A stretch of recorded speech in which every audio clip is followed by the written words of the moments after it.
Hello, আসসালামু আলাইকুম। আমি সাব্বির রহমান স্বজন, একজন সফটওয়্যার ইঞ্জিনিয়ার এবং কনটেন্ট ক্রিয়েটর। মাইক্রোসফট ওয়ার্ডের প্রিমিয়াম কোর্সের আজকের এই ভিডিওতে আপনাকে স্বাগতম। আজকের ভিডিওতে আমি আলোচনা করব কিভাবে আপনি একটা টেক্সটকে কার্ভ করতে পারেন। মানে কার্ভ টেক্সট ফাংশনালিটিটাকে ব্যবহার করতে পারবেন।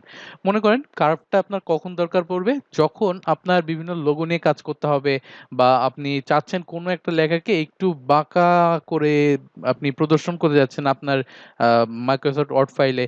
সেইসব জিনিসগুলার ক্ষেত্রে কিন্তু আপনার এই কার্ভ টেক্সটটা খুব বেশি কাজে লাগবে। তো চলেন আমরা সরাসরি দেখে নিই কিভাবে কার্ভ টেক্সটটা করা যায়।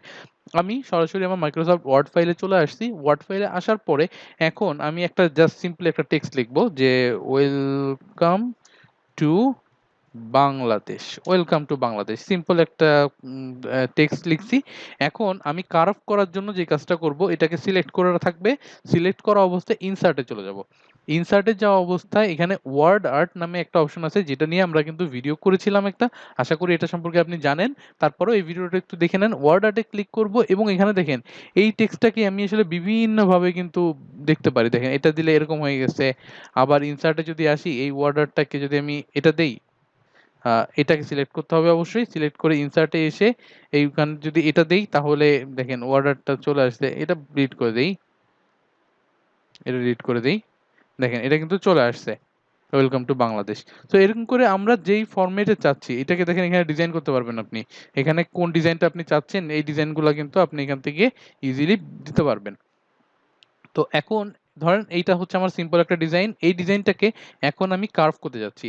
এখানে এজন্য আপনি এইখান থেকে নিচের একটা অপশন আছে যে টেক্সট ইফেক্টস। টেক্সট ইফেক্ট এ চলে আসবেন। এখানে আসার পরে দেখেন অনেক ধরনের ইফেক্ট কিন্তু আছে। এখানে শ্যাডো থেকে শুরু করে অনেক কিছুই আপনি দিতে পারবেন। এখানে রিফ্লেকশন অনেক কিছু দেওয়া যায়। গ্লো এগুলো সম্পর্কে তো আমাদের একটা ভিডিও ছিল। আশা করি আপনি জানেন। তো এগুলো আপনি ব্যবহার করতে পারবেন। কিন্তু আমি আপাতত এগুলো না ব্যবহার করে সরাসরি কিভাবে কার্ভ করব ওটা দেখে নেই। তো এইখানে ট্রান্সফর্ম এ যদি আসেন, এখানে দেখেন অনেক অপশন আছে। পাথ ফলো এই যে একটু বাঁকা হয়ে গেছে। তারপর নিচের দিকে বাঁকা হয়ে গেছে। এটা কি? এটা হচ্ছে একদম রাউন্ড। যদি আমি একদম রাউন্ড করতে চাই, হ্যাঁ? এটা রাউন্ড এবং মাঝখানে টেক্সট হবে, একটা লাইন হবে। এরকম কিছু। আমরা সবগুলাই দেখব এখান থেকে। আবার নিচে আছে বিভিন্ন ধরনের ফরম্যাট আছে দেখেন। আপনি যেইভাবে ইচ্ছা এখানে সবগুলা কিন্তু দেওয়াই আছে। আপনার যেইভাবে ইচ্ছা আপনি কিন্তু এই টেক্সটটাকে সেইভাবেই কিন্তু ব্যবহার করতে পারবেন। দেখছেন?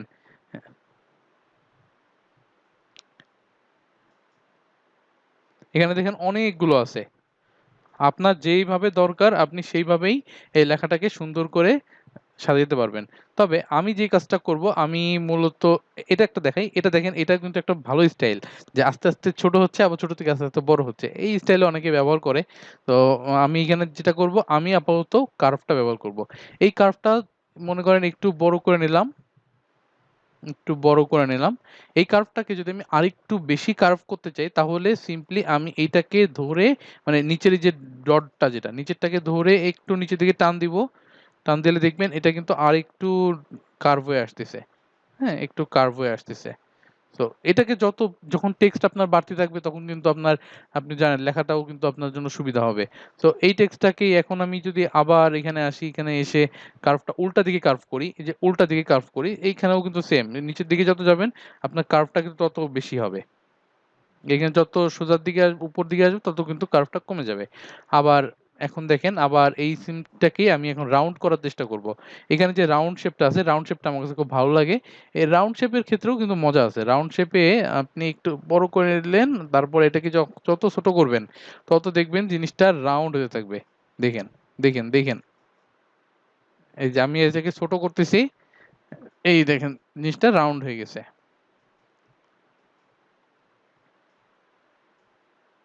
দেখেন জিনিসটা ছোট করলাম এবং এটা রাউন্ড হয়ে গেল।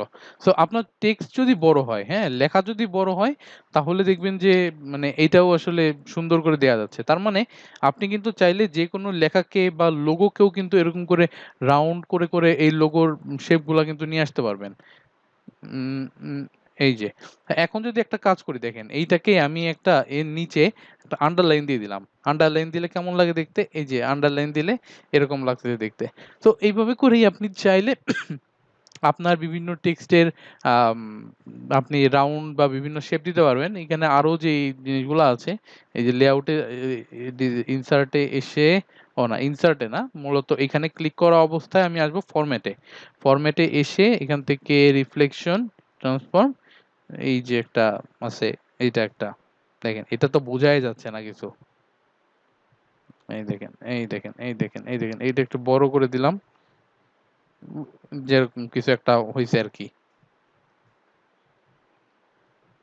এই যে, আশা করি বুঝতে পারছেন এই কার্ভ টেক্সট বা আপনি এই রাউন্ড টেক্সট কিভাবে ব্যবহার করবেন, তার যাবতীয় সবকিছু কিন্তু এখানে ছিল।